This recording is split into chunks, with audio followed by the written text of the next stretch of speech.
This week, wait a second. This week is a very special week. Tomorrow is the Pesach Sheni, the second Pesach.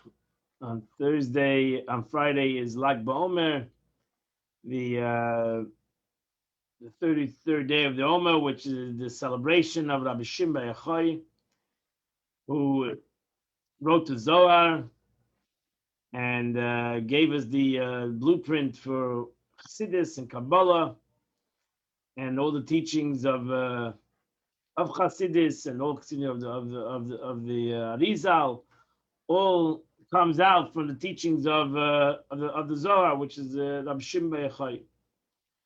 So Rabbi Shimon bar Yochai brought the light to the world, the light of Chassidut, of Kabbalah to the world, and the teachings of Baal Shem Tov, ultimately the teachings of Baal Shem Tov, which we are told that through the teachings of Chassidus and Kabbalah will bring the light to the world, and will ultimately elevate this world to its perfection and to where God wanted it at the time of creation, and bring about the redemption of the world and the rectification of the world. And that's the expression Bahai Sifra Delay Yifku Mivgei Galusa. It says from the Sefer of Kabbalah, from the Sefer of the Zohar, we will be redeemed from Galus. We're going to be able to go out from darkness to light, from Galus to redemption, and that's why this time and this week is a very special week in the Jewish calendar. Yeah, let's do it. Well, hopefully you're going to come to the Wednesday night class this Wednesday, which is this can happen. Okay. Can happen. The concept of redemption, with the concept of Geula. I thought it was Thursday, Rabbi. Isn't it Thursday? It's Thursday. It's regularly on Thursday, but since we're making a Lag BaOmer parade, picnic on Wednesday. We're making a Lag BaOmer parade? No, it's a picnic. It's a picnic parade. We're gonna parade around the picnic. So since we are doing a Lag BaOmer celebration and everybody's invited at the park, at the South County Park in West Boca, we are going to do the class on Wednesday night this week, and then the next week on Thursday night. So this week it's on Wednesday night, and you can come either to the Chabad house or you can do it on Zoom. And the main thing is you should get the book. You should get this book if you want to really get the beauty of this class. It's important that you get this book. So you either call the office. Okay, good. Either you call the office at 487-2934, and you get the book of this this great book that's going to you'll be able to follow through, and you'll be able to have it in the future references to this concept. The Rebbe asked that we should learn the concept of Mashiach, and the Rebbe emphasizes that the God says when it comes to the building of the Beis Hamikdash, the God says to the prophet, tell the Jewish people that by learning the Beis Hamikdash is as if they're going to build the Beis Hamikdash. So not only do we need to learn to be able to know how to build the Beis Hamikdash, or to be able to know what will be when the Beis Hamikdash will be built, the temple will be built, but actually the Rebbe emphasizes that by learning it, the learning of this construction of the Beis Hamikdash, the beauty of the Beis Hamikdash, and what it stood for and what it meant, brings about its building actually in the reality. So too the Rebbe felt by learning about Mashiach, we can sit and wait, and sit on our couches and wait till Mashiach comes, and ultimately Mashiach is going to come, but we need to bring it into a reality, and we need to bring it forward. We need to bring it forwards, as they say. We have the capability of bringing it forward. So to be able to do that, the best thing is to learn about it. To learn about it at this present time. Because by learning about it, we create a concept in it. We create it actually right now. We create the aspect in the world right now by dibur, by learning about it. So too, we're going to learn about Kabbalistic things now. We're going to go into a little bit Kabbalistic teachings of the Alter Rebbe, which is based as the Alter Rebbe, the one who wrote the Tanya, the first Lubavitcher Rebbe, Shnei Zalman of Ladi, bases the first chapter on a statement of the Zohar, Zohar. And so it's a little bit Kabbalistic. It talks about the aspects of spirituality, which I'm going to try in my best to try to explain it to you in my broken English and my Yiddish expressions. So we'll drive Moshe a little crazy, but we will do our best in the explanation of this concept. And if anybody wants to add something to it, they're welcome to do that and to unmute yourself. Please, those that are on Zoom, unmute yourself and say something if you understand or don't understand, or you want to add something to it. It's my pleasure. It's open to the public. So, Alter Rebbe is going to share with you this chapter, the chapter that we are holding. The first chapter in Shad HaYichud Ve'emunah, in the portal of unity and faith. So the Alter Rebbe starts the following statement: Lehavin Mahat. Imagine the Alter Rebbe says these words himself. That means that to understand in a small measure a statement in the Zohar. The Zohar says a statement. The Shema Yisrael, we say in our prayers every day. We say 2 verses before we start the actual chapter of Ahavta Hashem Elokecha, before we start the paragraph of I am going to love God with all my heart and with all my soul, we say 2 verses that are not per se part of, in the Torah itself, part of Ahavta. They are separate from it. The sages put it all together. Sages took, in essence, 2 verses, and that's the Shema Yisrael Hashem Elokeinu Hashem Echad. Hear, O Israel, the Lord is our God, the Lord is one. And then right after that, they added, Baruch Shem Kevod Malchusay La'olam Vad. Blessed is God. Shem, his name, Kevod, his glory of his kingship forever and ever. They put those 2 verses before the chapter V'ahavta. Now, when you say the Shema, we all know the halacha tells you that the Shema, everybody, when you say Shema Yisrael Hashem Elokeinu Hashem Echad, I think it's even in the Siddur itself. When you say the Shema, you need to know what you're saying. You need to have a comprehension in what you're saying. So it's important that you know what you're saying. Hear, O Israel, the Lord is our God, the Lord is one. And to know what you're saying is, I know what I just said, I translated it into English, but there's knowing and there's knowing, to know what you're saying. What is the meaning of the statement? Shema Yisrael, hear, O Israel, the Lord is God, the Lord is one. What did they hear? I can hear it. I can hear a lot of things. So what is the meaning? I have to hear, O Israel. And then we say another statement. We say it very quietly.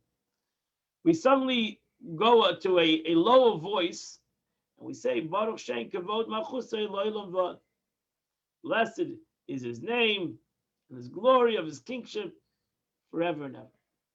And that is actually, our sages tell us, why do we say it quietly? Is because that's an expression of the angels. It's something that Moshe Rabbeinu heard in heaven, this expression. And since it's expression of the angels, therefore, as humans, we're given like a gift from the heaven to say this statement, but we're not angels. and therefore we say it quietly. The only time we say this statement aloud is on Yom Kippur. On Yom Kippur, when we say the Shema at night of Yom Kippur and the daytime of Yom Kippur, we say this verse out loud because we're angels. Officially, we're spiritual angels. We're separated from the world. We're not even eating. We're not having any pleasures of the world, which is prohibited on Yom Kippur. So we have transformed ourselves. The custom is to wear white. And we are transformed ourselves into malachim, into angels. And therefore, we say it out loud. The Zohar in this Zohar adds another thing to these two verses. So what is the meaning of these two verses?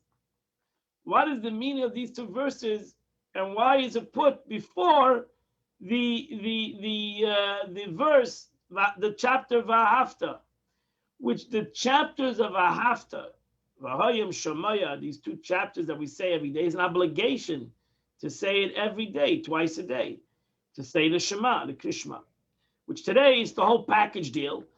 The Shema, Baruch Shem, the three chapters, Vahafta, Vahayim Shemaya, and then Vayomer, the three chapters of the Shema, which actually the Alter Rebbe spoke about today in the Chitas of the day. So, what was the meaning of these two verses?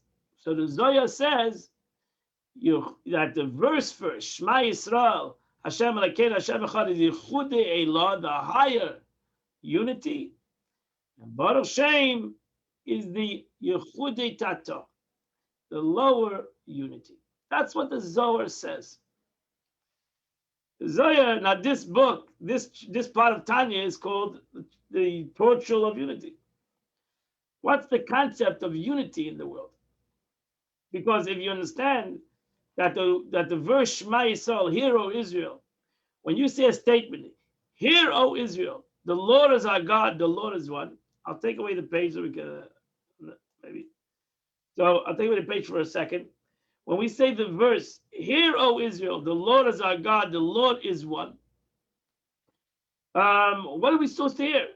We're supposed to hear that the Lord is our God, Hashem Elokeinu, which in Kabbalah, in Chassidus, you have Yud Kei Vav Kei, which is the tetragram where God is above the world. Elokeinu, the way God comes within the world. Hashem Echad, God is one. Echad, one. He's one. Unity, total unity. The Rambam, Maimonides, says that this oneness is above comprehension. The unity of the way God is one with the world is above comprehension. What is the meaning of that unity? That means ultimately, God, to be able to understand how God is one with the world, is something above our understanding, because that unity does not make any sense. Because God is infinite and the world is finite, how do you unite infinity with finite? How does that come about? How does a concept of spirituality come into physicality? Even, I'm not a scientist, for sure not. I'm not a Kabbalist, and I'm not a scientist. So neither, I'm a professional in both. But I believe, I'm told in science, that you look at a table, it's really not a table. It's atoms. It's atoms, right? Really, the table is not a table. It's not a stationary thing. It's actually fluid. The table is fluid. It's a bunch of atoms that are moving very fast. And because they're moving very fast, according to, again, my limited knowledge, if somebody wants to add something to this, so welcome. So it looks to us like a fluid thing, like a stable physical thing. We bang on it. It's like I'm moving. I'm banging on a table. It's not moving. But really, the table is not a table. It's an illusion.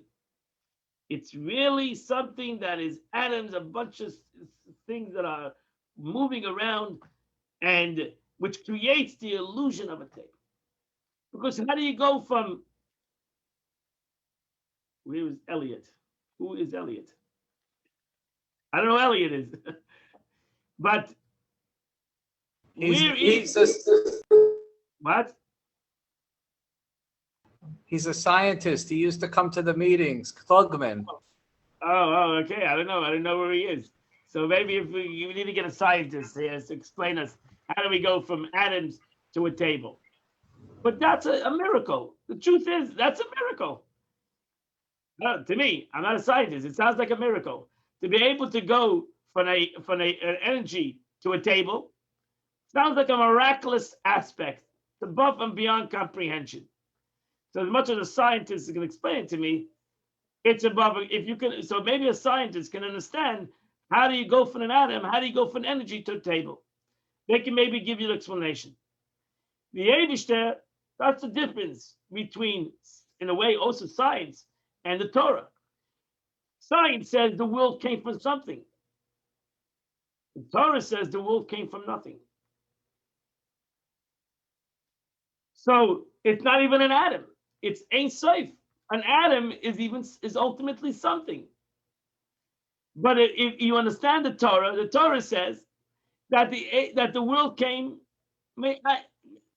yesh me'ayin, something from nothing, ayin, something that's above any kind of a physical thing. So even science will tell you that this table is really not stationary. It's really not something that is a piece of one solid piece. It's actually something that is mixed up with many, many small things that are coming together. And it's seemingly, Moshe, don't go away from me. I like to look at your face. So it's at least somebody's face. So it's a fluid thing. It's something that is not a stationary. So it comes from the aspect of something that we cannot see, something that we cannot know as a regular person. I can't even comprehend what it is. So in essence, to me, a table, or even I don't know what you want to drink, anything in the world that we have is a miraculous aspect. It's the greatest miracle, and that's what the Baal Shem Tov said. That if you understand that even in science, but if you understand the Torah, that God creates the world every moment. God needs to create the world every single moment. It's not something that He created over 3,000 years. The Eibishter God needs to create the world every single moment. So every moment is like a new world. Why? Because the world continues to need to be created. Because the world would not be here if God did not want the world in this moment. So this is the aspect of Yichudi Ilah. Yichudi Ilah. This is the oneness above, which is hard to comprehend. It's something that we have to learn and learn and learn. And as the Alter Rebbe just said, we can maybe comprehend a little bit to understand what means something from nothing. What means that God is the creator, or the Rambam writes, that God is the creator and we're creation. And there's no comparison. There's no way we can even have the concept of understanding creator to creation, because they're so far from one from another, from creator to creation, that they cannot say, oh, you know what, I understand how creation came from a creator. I don't understand, because since I'm in the level of creation, I can never understand a creator. It's impossible to understand a creator. But the Eibishter wanted, God wanted, that the world would ultimately be something. The world will be something. So to be able to create a world that would be something and would have its own identity, God created what in Kabbalah is called Seder Shtalshlus. God created an illusion, so to say, an illusion by Him, and a reality by us. God created a concept of Seder Shtalshlus, a concept of cause and effect. And that's creation. Creation, the concept of creation, is a concept of cause and effect, which is rules, which automatically there's rules. When you have a concept of cause and effect, you automatically have rules and regulations, time, space, everything, as the Mishnah would say, everything has its time, everything has its space. But really, that's to us, that is Yechudi Tata. That is the unity that we can comprehend, really, we can truly comprehend. We comprehend it in the way we understand it, in our world where we live in, I'm not talking about the world in general, I'm talking about my personal world, which I live in a world of cause and effect. Seder ishtalshlus, that everything has its time. And I was born in a certain time, and I was born by a certain person, and certain things affect me, and certain things change me, and my actions, and my unactions, and my thought, and my speech, etc. Everything has its time. And everything I do has a cause and effect in the world. That creates my reality. That's the yichud tata. That is the yichud tata. That's the lower level of unity. That is the way the Zohar wants to express itself in the Yechudi law, that we need to do both. We need to have some aspect of Yechudi law that we can think out of the box, out of our reality. Think in a godly reality, whether you can comprehend it or not. Think in that godly reality, and then come to your reality. Why do I want to do that? Because not that I'm ever going to be able to come a godly reality, but if I can reach out first, hear, O Israel, the Lord is our God, the Lord is one. To be able to speak about it, to be able to create some of this aspect within my second level, I'll be able to transform and also ultimately be able to rectify, to develop, maybe ultimately to elevate my own reality.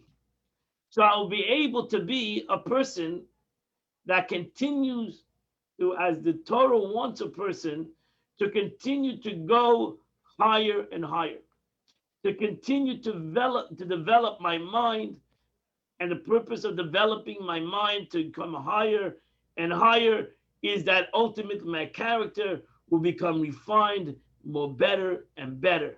As we just came from the portion of Kedoshim, to become holier, to become holier.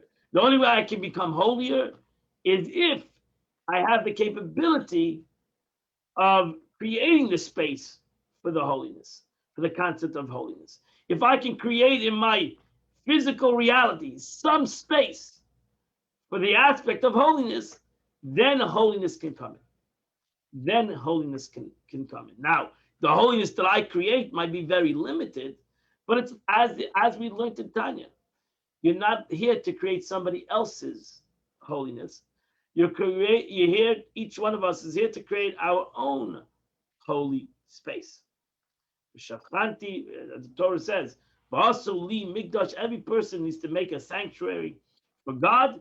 V'shachanti b'seichem, I'll dwell in your midst. I'll dwell within them. So each and every one of us needs to create our own space of holiness to whatever degree we understand in today's moment, whatever holiness means to me today or to you today. That's the holiness. That's the space that I create. I explained yesterday in Shul, I don't know who was in Shul, but I explained in Shul yesterday the aspect of Malchus, the concept of kingship in the Jewish, in Kabbalistic, in Chassidic teachings. Because in the second portion, in the second verse that we just expressed, it says, Baruch Shem Kavod Malchusai La'olam Vad. Blessed is the name of God and his kingship forever and ever. What is the spirit of Hamalchus, the attribute of kingship.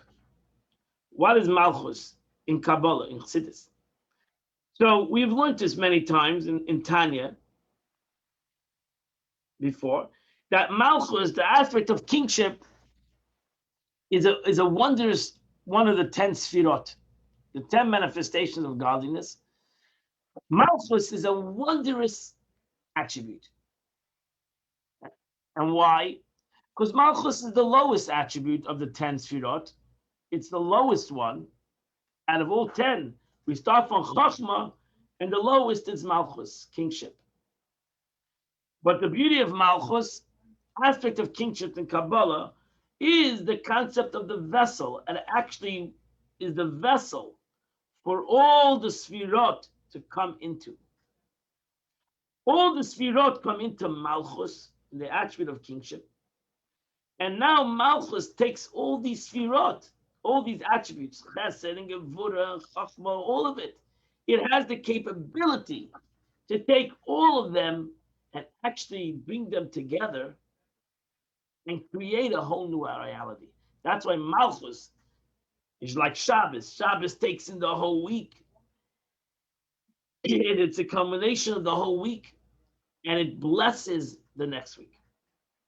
Blesses the next, creates the next week. It creates the beauty of the next week. And the question is asked, why does Malchus, why does kingship have this power? It's the lowest of all the attributes. Why would kingship have this power to be able to give, to be able to, first of all, to be harmony in this, bring harmony between all the attributes to come together, and at the same moment to be able to create the next reality? And the answer that's given is because Malchus, the expression in Kabbalah, is Malchus lesla migame kulum. Malchus has nothing but for itself. Malchus, attribute of kingship, understands that it's not there for itself. It's there for the other. Lesla migamar kulum. It has nothing for itself. It's thus the vessel. Malchus realizes it's thus a vessel. It's a conduit. It's a vessel. Which means Malchus has humility. He knows who he is, what it is. He knows its purpose. Its purpose is not chesed, gevura, teferet. That you can get lost. Each one of the attributes can get lost in themselves. Malchus brings about a harmony because Malchus teaches everything humility. It teaches all the attributes humility. It teaches all the attributes that are not there for themselves. They're there for the other. When you can teach chesed, that it's there for gevura, not only does it give gevura what it needs, it gives itself. You teach one another that there's a capability that not only you're there for somebody else, actually, by being there for somebody else, you're there for yourself. Hillel said it in a different way. In ein ani li mini, k'shani la'atzmi ma'ani. If I'm not here for myself, what am I? But if I'm for myself, who am I? I'm nothing. I'm ultimately nothing. I'm going to be here alone. So what? So it's nothing. Nothing. That's about that you're nothing. Because David didn't create the world. That you're going to be here on your own, and you'll live on your own. Malchus, because it has humility, because it knows who it is, and he knows, and it ultimately teaches this concept to the other attributes. That's why it has the capability to ultimately elevate all these attributes and to give the creation of a whole new reality. We have to learn how to bring peace within these attributes ourselves. We are a vessel. We are all a vessel for all these sfirot. The second we feel, the second our ego gets involved, we don't have the capability of bringing unity within our emotions. If we feel Now, it's not important about who I am. It's important what I'm doing. It's important of the purpose of who I am. So it's not about me. It's about God. It's about the world. It's about the other. Whatever you want to, however you want to feel about it, however you want to express what's the aspect of that I am just here to create. I'm here to develop. I'm here to connect. Then not only will I be a human being that has purpose, but I'll be a better human being myself. It will actually not take away from me. It will actually enhance me. Become a better person. So we're not trying to diminish. That's when humility doesn't diminish the person. It actually makes the person more important. It actually makes you a more important person because you become an entity that is dear for the other. Yes. Chabad rabbi once told me that all conflict, all human conflict, is always from ego. Yeah. Can you hear me? I hear you clearly, 100%. Oh, okay. That's why we say the statement. I said yesterday, we say the statement, Osha Shalom Emraima, Huyase Shalom Aleinu.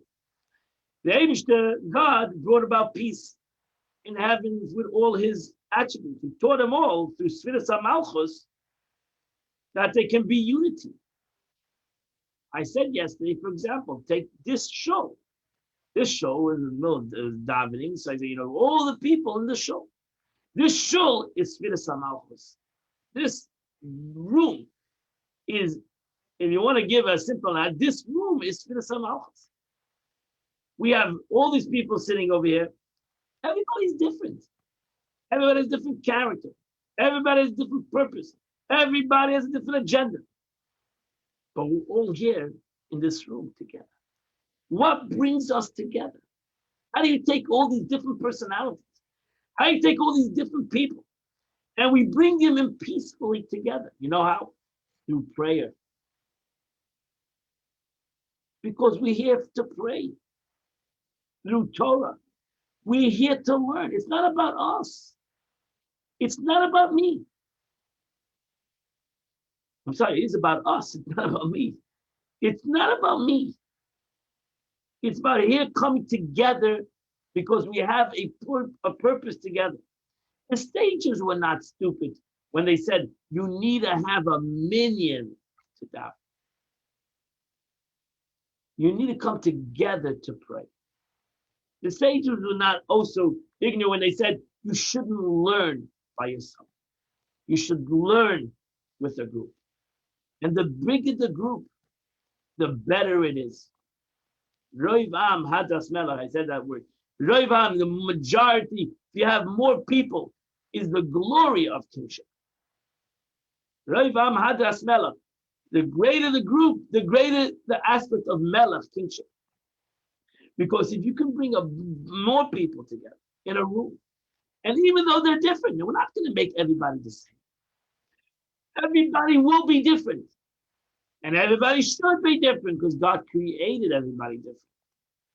But you know what? We're here for one purpose. We're different in character. We're even different in thought. But we're here for one purpose. And that's the power of Sfiras HaMalchus. To be able to bring the purpose that we're here to daven together, to pray to God together, to connect to God, which is greater than each and every one of us personally, to learn Torah, which is greater than each and every one of us personally.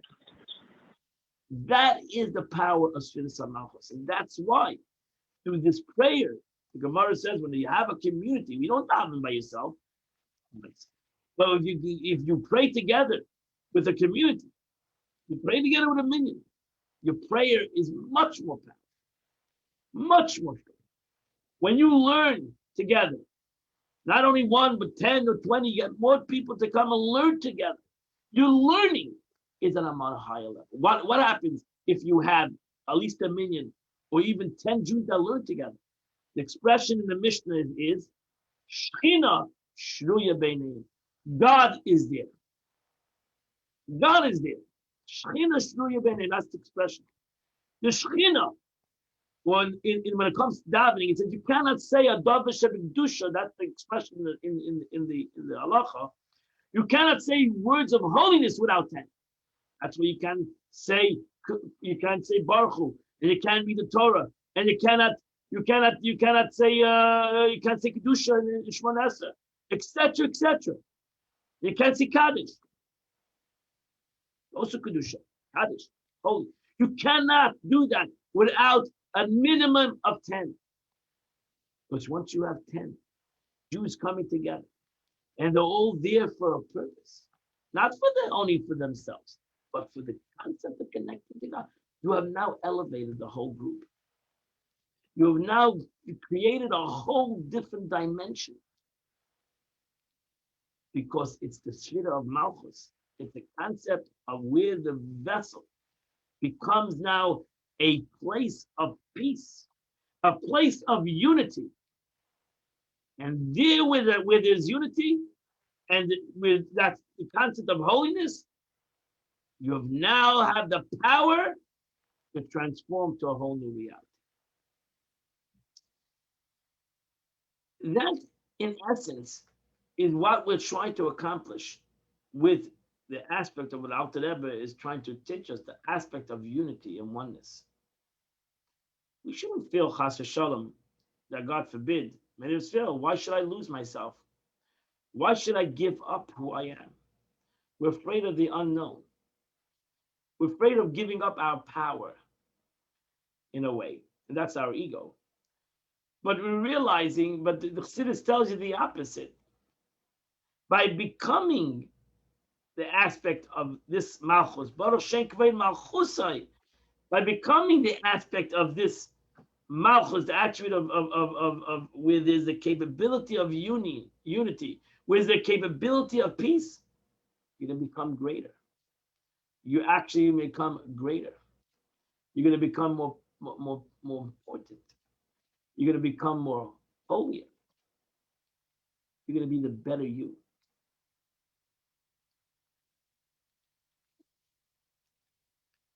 With me? Okay, let's go back. Tanya, let's go back. Rabbi Bukiet? Yes. Yeah. Can we compare that just a little bit to Matan Torah, when there was so many different personalities? Beautiful, yeah. Everybody 100%. was focused. Correct. Yeah, 100%, sure. Actually, by Matan Torah it says, "Ki ish echad b'leiv echad," that there was a time in history that the entire Jewish nation were one body and one soul, and that happened once, and that was by Matan Torah. It says the verse, "Vayichan Yisrael keneged ahar," that the entire Jewish people were facing the mountain, and the Gemara says, "Vayichan" is a singular form word, that they all were there. Ki ish echad b'leiv echad. They were all there like one person and one heart. They were all there for one purpose. That was Kabbalah Satana. That was to accept on itself the Torah. Brought about a unity that was unbelievable. The truth is, the Rebbe says, that's why the Rebbe says that that's the power of Kabbalah. That's why the whole celebration of Shim Chai this week is the power of this teaching. The power of the teaching of the light of Kabbalah and Chassidus that teaches us the importance of the soul, the spiritual over the physical. We think there's a conflict of the physical over the spiritual, because we say, why? And that's the same thing of Malchus. Malchus is the lowest level, but Malchus understands its greatness. That it's not just low because it's a lowly entity. No, because actually the only way the higher purposes accomplish their journey is only through Malchus. The only way my neshama accomplishes its journey is only through my body. So even though that my soul is very high, and my body is, in comparison to my soul, is extremely low, but the only way the my neshama accomplishes its journey is through my physical body. That's the way the Eibishter created the world. So the only way my neshama has an aliyah, has its purpose and its whole reasoning of its own creation is if it has its journey in my physical body. That's the way it receives. But the truth is, the only way it could have accomplished is if I can put away my ego, is if my body can do the purpose of the neshama. If I do not let my body do the purpose, then we both lose. We both lose. The body loses, and the neshama loses. If I can bring about to comprehend this aspect of the way the Eibishter wanted the unity in the world, and the way God wanted that ultimately that this unity was not, God forbid, that would diminish anybody, to develop everybody. The body and the soul will all gain from this relationship of this unity of the body and the soul, which the body and the soul is just another way of saying the earth and the vessel, the light in the vessel, spirituality, physicality, all the same concept in different terms and in different journeys. The Alter Rebbe is talking about my personal journey, is my body and my soul. That's the vessel and its light. Yechudi Allah and Yechudi Tata. The connection of the body to the soul is Yechudi, is ultimately reaching up to Yechudi Allah, the unity, the way it's above. And the connection of the soul to my body is Yechudi Tata. That it ultimately resonates and becomes united with my body, with my physical reality, with the Seder Shtalshla, so to say, with the concept of what was the expression I used before, the aspect of tit for tat, but that's not the right word. The aspect of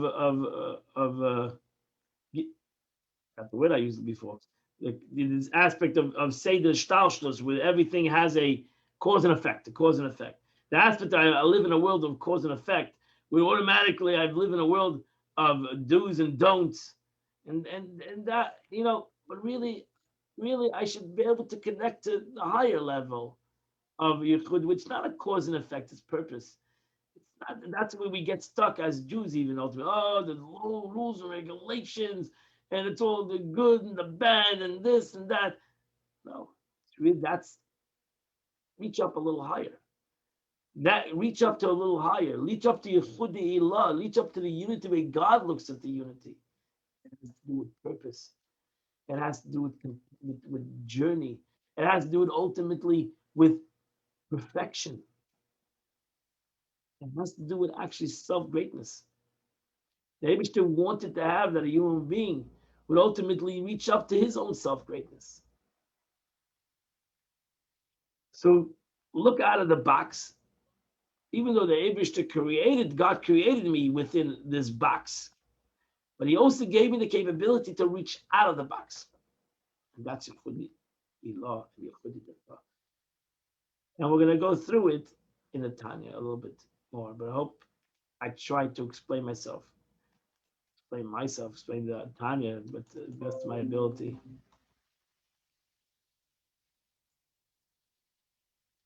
So he's Perek Aleph. This is the first chapter of this subject, of this concept. The Alter Rebbe says, the verse says, know this day.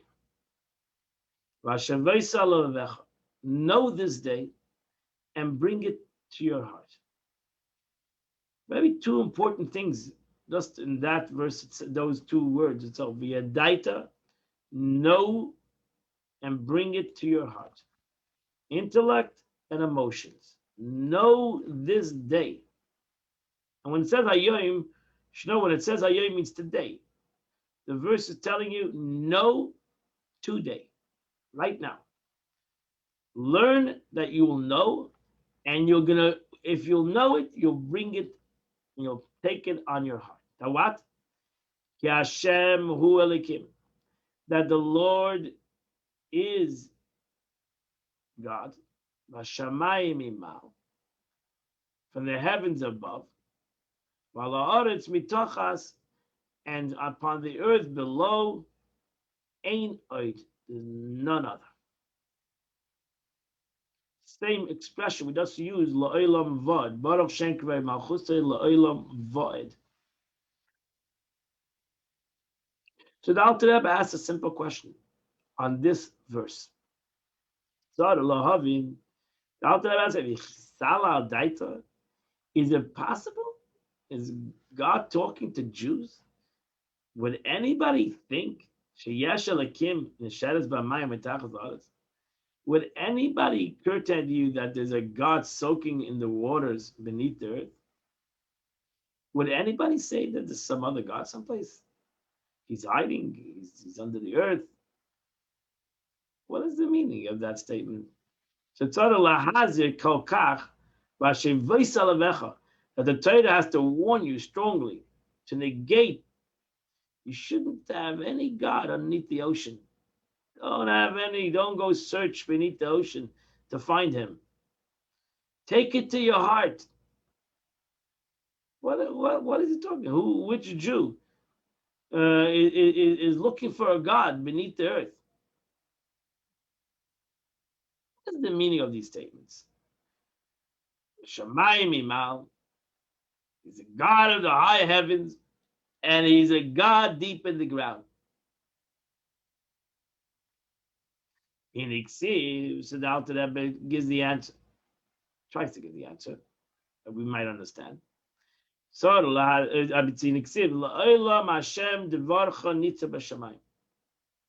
the forever, O God, your words stand firm in the heavens. Those are very interesting statements. So it says, your words stand firm in the heavens. What is the meaning of that statement? Peter, Shabal Shem Tov Zecher V'Racha, the Baal Shem Tov, a blessed memory, had explained this concept. And this is what we mentioned before. I mentioned this teaching of the Baal Shem Tov before.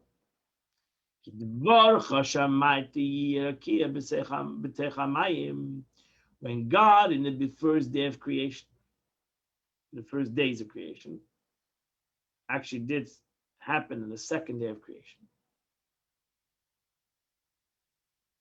Or the third day. God said, let there be a firmament in the midst of the water. I'm sorry, this is the second day of creation. God said, let there be a firmament in the midst of the water, and let this separate waters from water. He created the heavens. So that God said it in the form of words, right? It says in 10 utterances, God created the world. So whatever that means, because is there such a thing as speech above? We're not going to go into that concept. But the concept that the Eibishter said, God said, let there be heavens. Let there be heavens. Baal Shem Tov said, go back to that, forever, O God, your words stand firm in the heavens. So the Baal Shem Tov explained that you look up right now, when you look at the heavens, is because God continuously says, let there be heavens. What you're looking at is really not a heavens. Is really looking at God's words.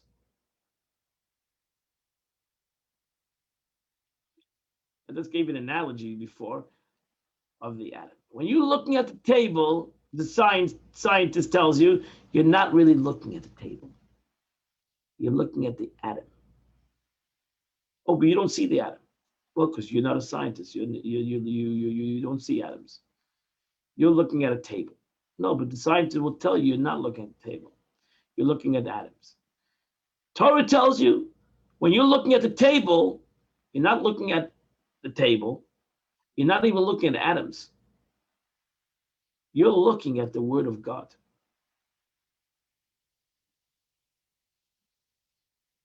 Because even atoms are created through God. So you're looking at God's words. Now, what does that mean, really? So God's words is himself. You're really looking at God.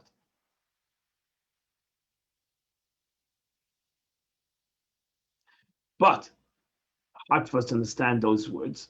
So therefore, we're gonna use human terminology. You're looking at the words of God. I'm just telling you that ultimately God and his words are the same thing. But we need to use words that we can talk as humans. So therefore, as we said, God created the world through speech. Again, godly speech, whatever that means.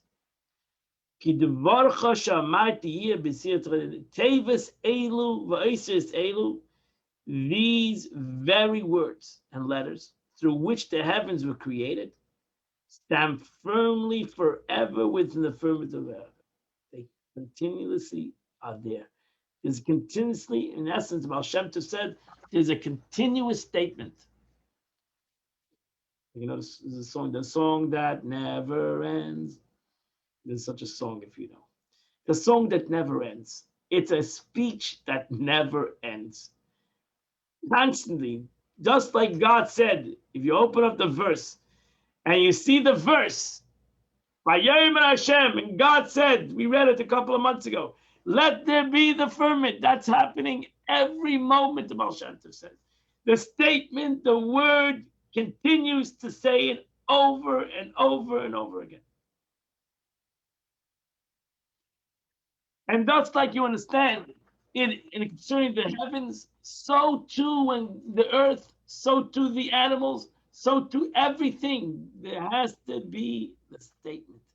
Let there be man, let there be earth. It's not a joke, I was talking serious. Let there be all these things in the world. These statements, these words need continuously to be happening. They are forever enclosed within the heavens to give them life. So the Rebbe says, the Rebbe says, the fact that these words were uttered thousands of years ago present no problem. Why don't they present it? They were said thousands of years ago. Of course, the verse says, Dvar Elokeinu Yakum Lad. The word of God shall stand firm forever. That means these words continuously to stand firm, continuously to be there. With Dvarav Chaim Akayam Lad. And as the verse says, its words live and stand firm forever. So look at the explanation. This refers not only to those creations as the heavenly firmament which enjoy a permanent existence, but also to those creatures which perish as individuals, with only their species continue to exist. In all instances, divine life force which created a particular creature must constantly be vested within it. Instantly creating and verifying it anew, just as it carelessly creates the heavenly firmament, it's so too in every aspect, even as you're going to soon see, and as the Baal Shem Tov's teaching, that in every stone. For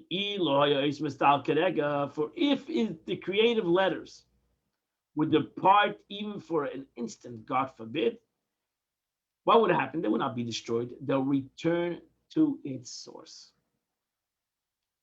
That source being the degree of godliness whence they emanate. They return to its created force, which is nothing. All the heavens will become naught and absolute nothingness. And as it would be as though they never existed. So if you understand this concept, God does not need to destroy the world. If God wanted not to have the world, this wouldn't be here. Not it would be destroyed. I mean, they would be here and not be here. It would not be never here. It was never ever in existence. That's why it's hard for us to comprehend this concept. It's very difficult to comprehend because how do you say it would be like never been here? We cannot understand that. If something's here, so if you destroy it, so now it's not here, but it was here. So that's what we can say. God needs to destroy the world. God didn't want the world. He doesn't need to destroy the world. Takes away its force of life, and it's like it was never ever in existence. As if I was before the utterance, let there be a firmament. So look at the explanation. Before that divine utterance, and the firmament did not exist at all. It's not there was an existence, the divine utterance brought it out. No, the divine utterance brought it into existence. That's why Torah believes it was something from nothing. It was not there. That's why science, everything had to be from something. This is the opposite. Torah believes it's something from nothing, because it's created with God's energy, with God's utterance. Were the letters that the constant divine utterance to depart from the firmament, it would revert to the state of never having existed at all. We can actually, I don't know if we can finish the chapter. I just want to finish this. And so to all created things in all the upper and lower worlds. Even this physical earth in the realm of complete inanimate objects.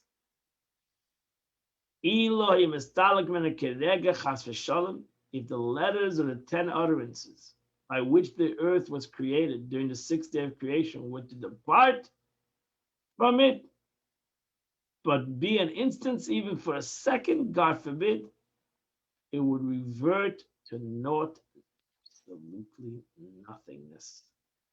Exactly as before the 6 days of creation. And therefore, my friends, we're looking in a positive way. Still sounds like pretty rough, but let's flip it over. If you understand this in a positive way, that the Eibishter wants it, Baruch Hashem, thank God, God wants the world. This thought was expressed by Arizal when he said that even with what would appear to be utterly inanimate matter, such as stone or earth or water, there's a soul and a spiritual force. That's why the Gemara says, when you take this cup of water and you don't make a bracha on it, you're denying the creative force of this water. You're denying that God wanted this water right now.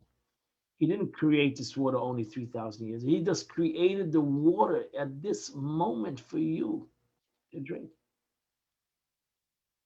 That's why we say, Baruch atah Hashem Elokeinu melech shehakol niya b'dvarei, that everything is here because of your word. It's here, this water right now. This is an unbelievable miracle. The water that is here right now that I'm going to drink is an unbelievable, miraculous situation. How can I not thank God for the miraculous situation that happened this moment? It's water right now. How can I not thank God for the most greatest miracle that this water that's going to give me life? It's going to give me, I'm not going to dehydrate, God forbid.